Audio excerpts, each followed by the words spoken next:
Bedtime, sweetie. But I'm not tired. And right to sleep tonight, okay? No TV, no water, no 13 trips to the bathroom. But Mom, No but moms. could you at least tell me a lullaby then? Every evil under the sun. If there be one, try and find it. No, I don't like that one. Maybe Uncle Sandy could tell me one? Hush-a-bye, baby, on the treetop. I love this one. The man in the moon looked out at the moon. This is my favorite part.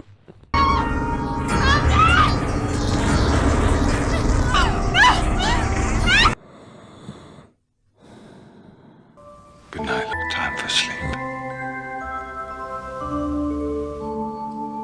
Sleep for me.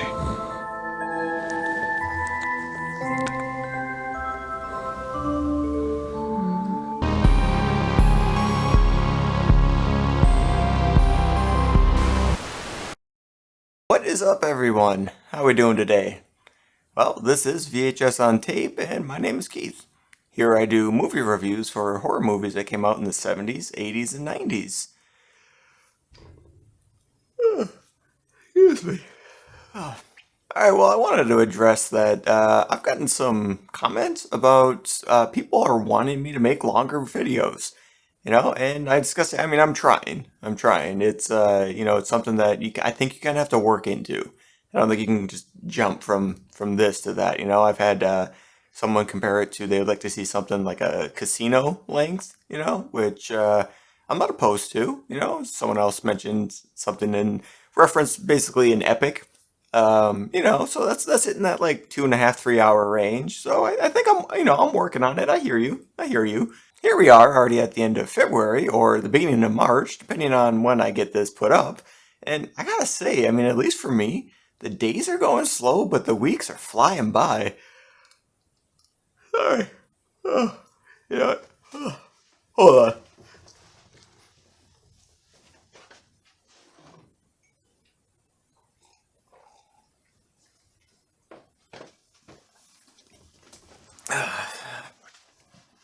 Alright, sorry. I need the caffeine badly.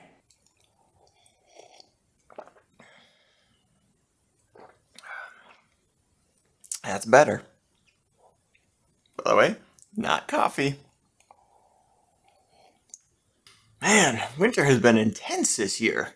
I'm done with it. I mean, I'm over it. And I'm hoping that the worst of it is finally behind us, but that doesn't mean I'm still not thinking about warmer days. And what's warmer than the desert and sand, right? So that's why today we're taking a look at Sleepstalker, or as the movie shows it, Sleepstalker, the Sandman's Last Rites. Either way, the title doesn't really make sense, but we'll get into that later. Sleepstalker came out on April 25th, 1995, and runs for 1 hour and 45 minutes. It was written by Alfredo Septian and Turi Meyer. Meyer also directed it. Now, these two actually worked together on a few things, including Leprechaun 2 and Candyman 3, where they took on the same duties. And what's actually kind of crazy is that these two have an identical writing career. I mean, as far as TV and film go, when you look at their IMDb, they are interchangeable. I mean, you could realistically swap headshots and it wouldn't change anything. I guess they must really like working together, right? The plot to the movie is that a serial killer known as the Sandman, and no, we're not talking about that Sandman from Death Warrant. Anyways, the Sandman is sentenced to death, but gets a chance at eternal life if he kills the one victim that got away. Oh, and after being killed, the Sandman's body literally becomes sand with the help of a voodoo priest. Yeah. Have I piqued your interest enough, or shall I keep going? Actually, I can't keep going because that's the whole plot, so hopefully you're interested. I mean, either way, let's get into the movie that is Sleepstalker. Time for sleep. So we start off in the desert before seeing this guy just standing there. Oh, I bet that's the Sandman. I'm calling it. That's him. The mystery man takes a nice, long, leisurely stroll through the sand dunes with some okay music.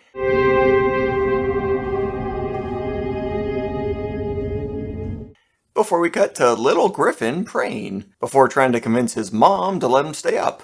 His mom is played by Karen Richmond. She was a regular on The New Gidget and Texas. His dad is played by Mark McClure, and you might recognize him from such films as Superman 1, 2, and 3.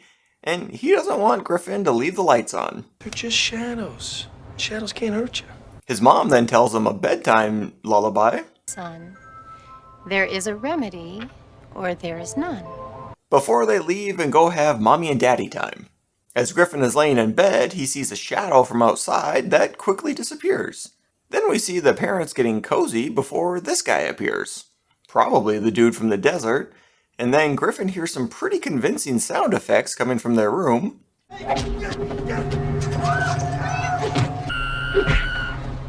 When he gets up to check, he hears a guy telling a bedtime lullaby as well.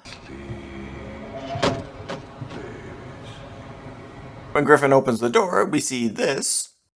And I gotta say, that is a pretty good fake head. I mean, it's done well, especially for a close-up. Dude, I called it. That is the Sandman. Then we get this shot, and it's a little creepy. Good night. And Griffin takes off, which is obviously the smart move. And the Sandman slowly goes after him. Playing the Sandman is Michael Harris. He was in The Burning Zone and I Love You, Don't Touch Me. Griffin struggles to get the door open as the Sandman gets closer, and when he finally does, this guy comes in. The Sandman escapes, well, briefly, before we get this shot that definitely shakes my confidence in the movie. The cop shoots him and he gets cuffed before hearing this. Who's gonna put the children to sleep now? Oh, and this. It's time to retire. I was aiming at his head. Which I do think is funny. We also find out that 6 families have been killed by the Sandman. By the way, this is Detective Bronson Worth. He's played by William Lucking. He's been in quite a few things, including Captain America 2, Death Too Soon, The Rundown, and Sons of Anarchy.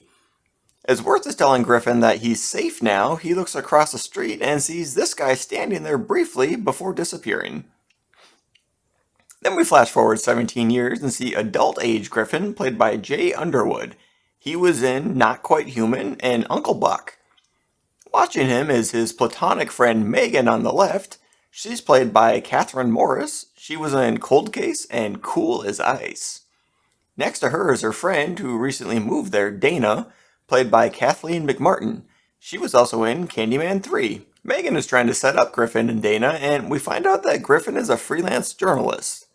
He gets off the phone and we find out that he's going to interview. I am gonna interview Dog Sanchez. And Megan is going to take pictures for him. And what I love about this is, even if you didn't know when this movie was made, you'd be able to take a pretty good guess. Everything about this screams 90s. It's fantastic. Then we meet Griffin's roommate, Kenny. He's played by A.J. Glassman. His only other acting credit is from Driving Me Crazy.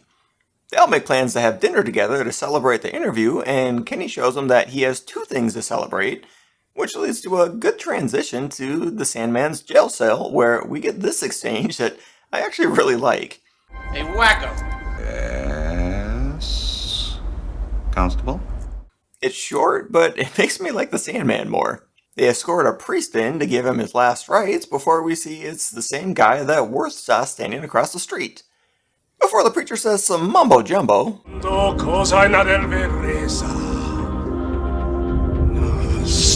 By the way, he's played by Michael D. Roberts. He was in Manhunter and the Chicken Roaster episode of Seinfeld, which is an absolute personal favorite of mine. He was the one who knew that the hat wasn't sable, but nutria, or rat.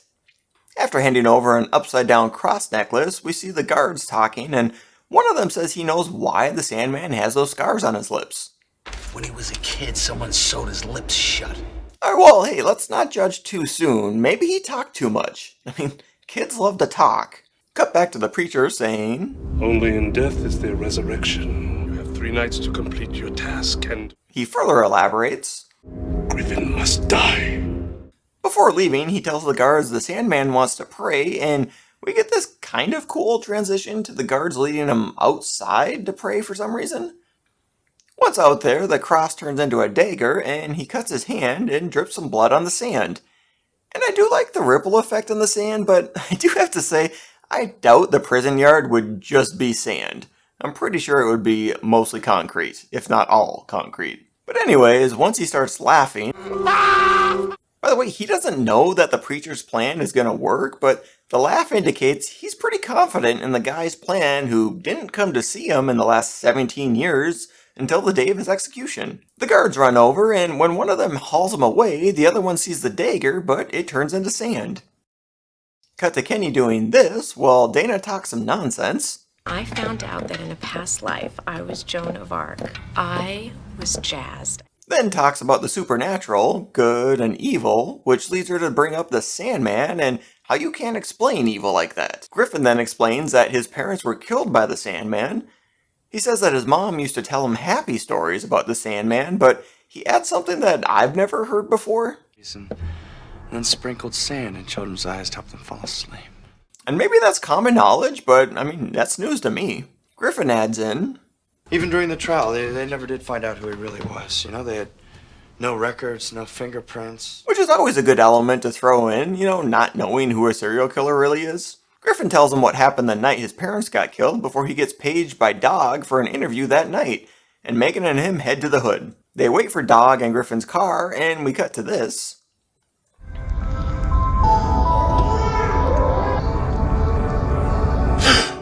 And see, it's Griffin's dream. He sees the clock, and we cut to the Sandman's execution by gas, and after he dies, which is done fairly well on his part, we get some good music before seeing this transformation.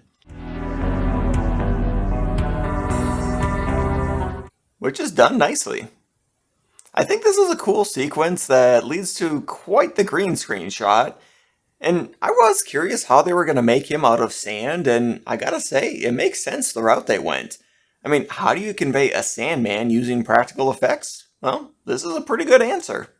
But then we get some not so good effects as he disintegrates away. And this is a pretty good demonstration of why I prefer horror movies from the 70s through the 90s.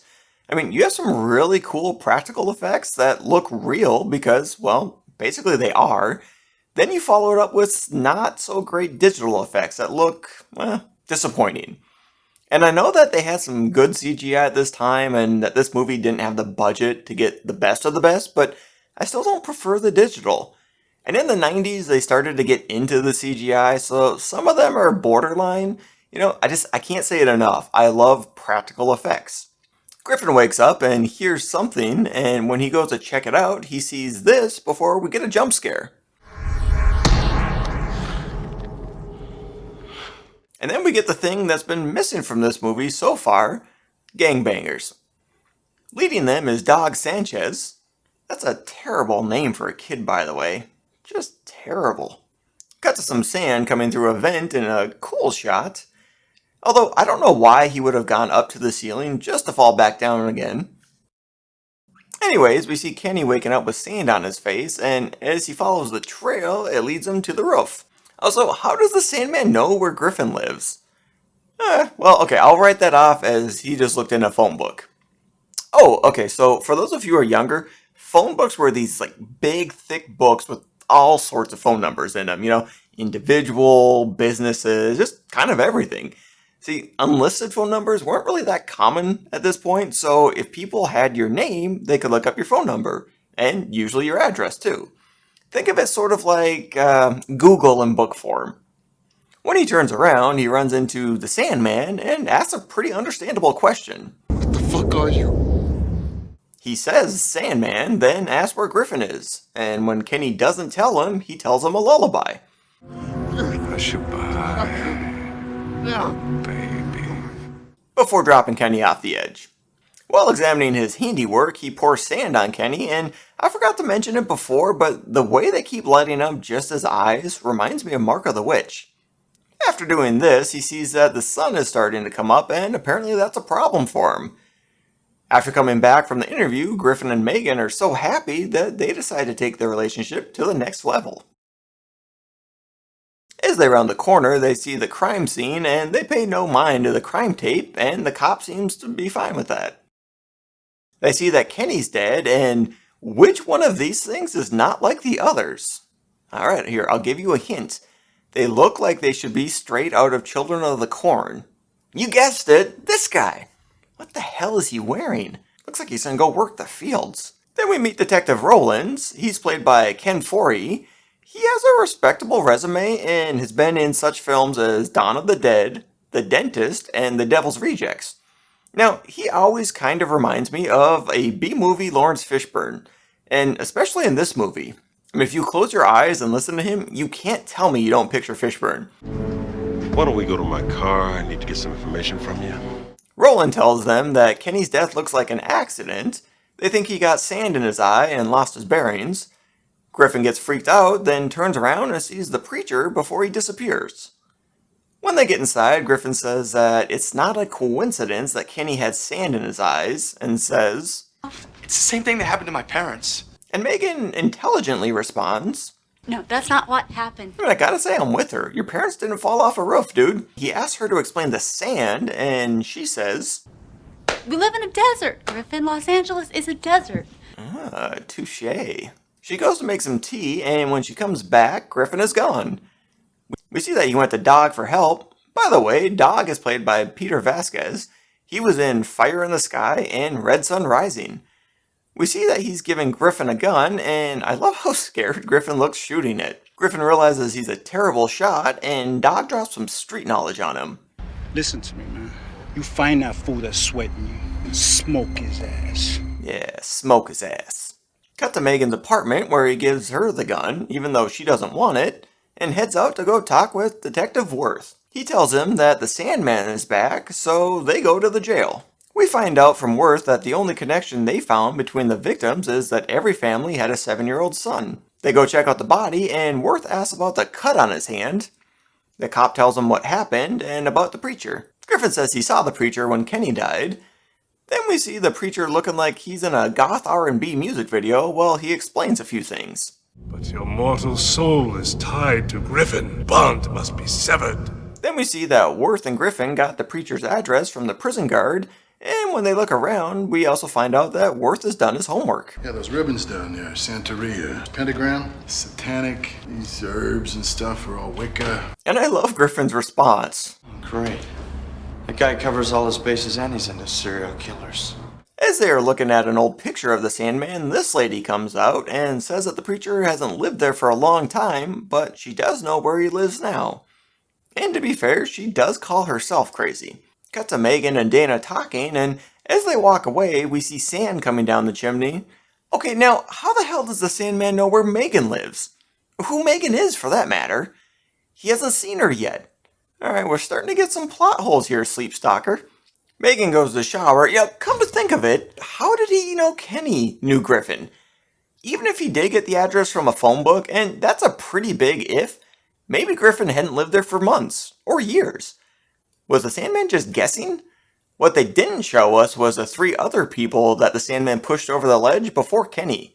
It didn't read as well. We see the Sandman is in the bathroom with Megan, unbeknownst to her. She proceeds to undress, and he proceeds to watch. And I know he's got to be thinking, oh, okay, so I know I have 3 days to find and kill Griffin, so time is definitely of the essence, but I am still a guy, and yeah, I think I got time for this. I'm pretty sure I got time for this.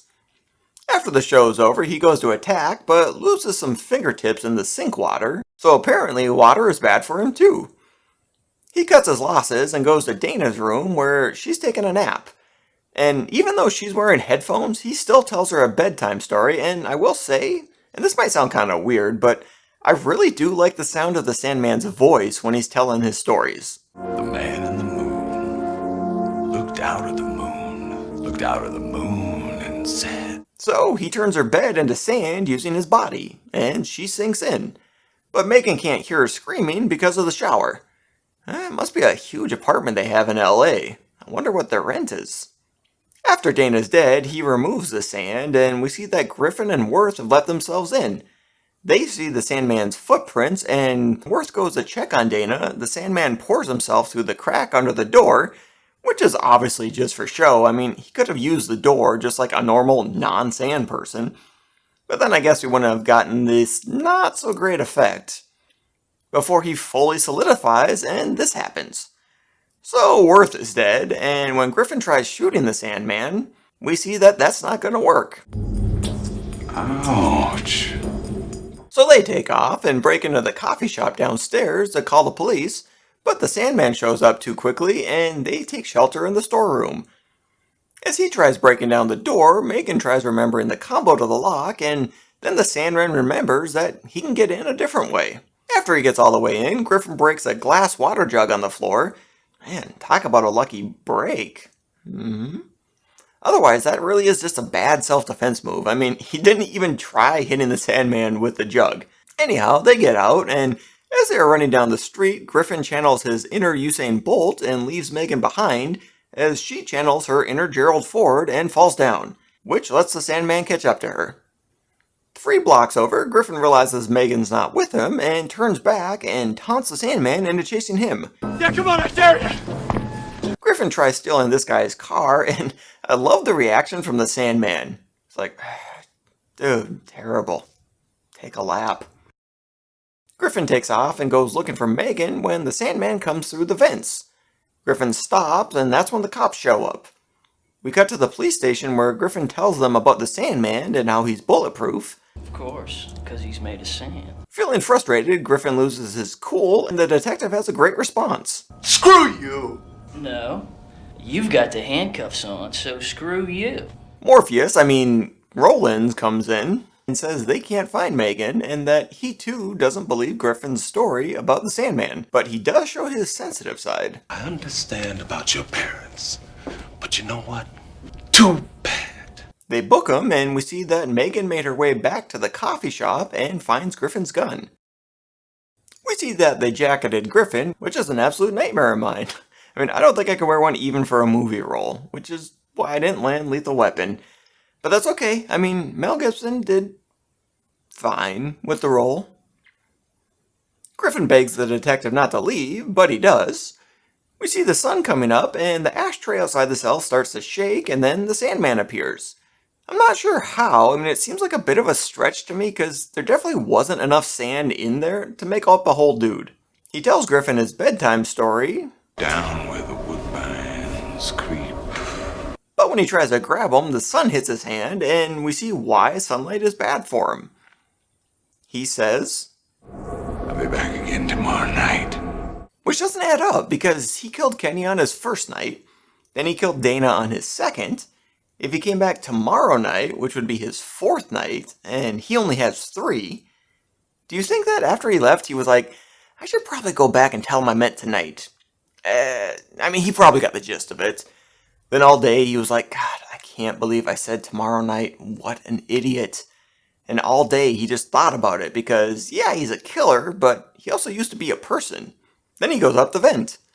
We get more of Griffin's dream, which appears to be a view into the Sandman's past before he finds out that they are moving him to county. As they are leading him out, Megan shows up with the gun in front of the police station in the middle of the day and springs Griffin. Cut to Megan saying they should get out of town, and Griffin says he has to end this once and for all. He tells her he doesn't want her going with because he cares about her, and they start a beautiful relationship. Listen, I don't care what you want. Oh, I think I hear wedding bells. Then Dog shows up and gives them a ride to where the preacher is supposed to live, which is apparently basically a crack den. Griffin calls out for the preacher, and he appears, still dressed for his music video. Griffin asks why the Sandman is after him, and the preacher says, For every beginning, there is an end. We cannot go on until you die. Before telling them a story, which is basically the stuff from Griffin's dream that we already saw, but he does add in that his dad used to sing him a lullaby before he beat him, and that he also had a little brother. Oh, also the Sandman killed his dad in a not so well shot scene, but young Sandman does do a pretty good job. Then the preacher tells him, He is your brother. Okay, hold up. So they want to make them related? Alright, I don't think that's necessary, but fine. But we do know from Worth that Griffin was 7 at the beginning of the movie, and in the dream/flashback, the Sandman looks like he's, 13, 14 at most? I'm a terrible guess at kids' ages. So that would mean at the beginning of the movie, the Sandman is like, what, 20, 21 years old? Now, does this look like a 21-year-old to you? Then I got to thinking, maybe this is like the Brimley Cruise thing, where in this picture, Tom Cruise is actually 5 years older than Wilford Brimley, and the Sandman would be Brimley in this situation. So I got curious about how old the actor playing him was during filming. Like how in Ice Cream Man, Olivia Hussey's character retired after working 43 years, but she was actually 43 when they filmed it? Was Michael Harris actually in his early 20s when they filmed this? Well, that's where things get weird. So I went on IMDb and looked up his bio, and they don't list a date of birth or age, which is odd, because they do it for everyone. So I took to the other parts of the internet, and I could not find his age. I mean, I can tell you who he's been married to since 2001, Shannon Parnell, just in case you wanted to know that. Nobody seems to know his age, or where he was born for that matter. His first acting credit is from '89, but that doesn't help narrow down his age because he played a dealer on 21 Jump Street, a show about older people passing as younger people. I mean, this just leads to more questions. Who is Michael Harris? Where is he from? How old is he? Is he a ghost? Is he actually made of sand? What am I going to have for dinner? Whatever happened to the terrible thunder lizards? I guess we'll have to wait for the obituary, which could be in 5 years or 60. We just don't know. The preacher said he showed him the way to his dreams, and it's made clear that's why the other families were killed. We knew you had been adopted. We didn't know to whom. Then the Sandman starts to come out of the giant hourglass next to the preacher, so they run away. As they head for the exit, it's blocked off, and they take shelter in a room. The Sandman comes through a crack in the ceiling and tells them, "It's bedtime." Before fucking Dog shoots his way in because somehow he knew where they were, and tells Griffin, You gotta tell my story. Alright then. Griffin tells Dog that guns don't work and Dog doesn't listen, but this happens before he can shoot. Again, not great graphics. Anyhow, Dog dies a terrible death, and the chase continues. They run around this building and hide from the Sandman, who somehow knew where everyone lived in LA, but can't find them in the same building. Griffin finds some stuff to make a Molotov cocktail, and they head into the vents. Sandman hears them and blows his way up there, but Griffin has a surprise for him. But it doesn't fully work. When Griffin asks why the Sandman is doing this, he says, "The children can't sleep. I gotta put the children to sleep." And also adds in, "I hear all the children's screams in my head." He says the screams must stop. Megan, totally lacking in situational awareness, runs in, and Griffin gets shanked. No! So Griffin's dead. Yeah, they went that route. Then the Sandman gets a little sentimental. "Good night, little brother. Sleep for me." Before stalking Megan. She runs outside and goes into some sort of a silo and gets the Sandman to go inside after her. Once inside, he sees it's filled with gas as Megan drops a match and he appears to be at peace with it. Then we get this short shot of him burning and Megan crying. Then we see Megan spreading Griffin's ashes. The Sandman is gone. You sleep now. And somebody on the beach is about to get what they think is sand in their mouth, but we cut to the preacher digging in the silo, and then the movie ends. And now for some fun facts. In Scandinavian folklore, the Sandman is said to sprinkle sand on the eyes to bring on sleep. The sleep you get in your eyes in the morning is supposed to be the result of him doing his job. In the scene where Megan is in the coffee shop and she sees Griffin's gun, they play a fantastically 90s song called I Cry by Elizabeth Scott. Even if you didn't know it was made in the 90s, you could take a pretty good guess. I didn't play it because I didn't want to get hit with a copyright claim, but I will put a link in the description so you can check it out. According to the internet, this was originally a spin-off of the Nightmare on Elm Street series, but I'm calling bullshit. Spin-offs usually have something to do with the original, or at least have one of the original characters in it, so I'm not buying it. Sand is the world's second most consumed natural resource. It's used to make a lot of things. Apparently one of the earliest known lullabies is from 2000 BC, and warns the kid not to cry and bother the family at night, or horrible things will happen. Well, that should be effective, I would guess. So, would I recommend Sleepstalker? It's fine. It's just fine, okay? It's kind of a toss-up. On one hand, there are some good practical effects, but on the other, there are some bad digital ones. Overall, the acting isn't bad, and I mean, the Sandman does do a pretty good job, and it is a unique plot for sure. But then there's the title. I mean, in the whole movie, there was only one person who was stalked or attacked when they were sleeping, and it was a supporting character, Dana. And she woke up. So who exactly is he sleep-stalking? Plus, I wish they hadn't thrown in them being related at the end. Also, they killed off the main character. Yeah. No, you know what? I'm changing my suggestion to... but if you do want to watch it, for whatever reason, I'll put a link up in the description where you can check it out for free. At least at the time I recorded this. Well, what did you think? Have you seen Sleepstalker? Let me know in the comments if you liked it or not. In my last review, I looked at a movie called Berserker, so I'll put a link up so you can check that out too. Well, that's going to do it for this one. Thanks for tuning in, and I'll catch you next time.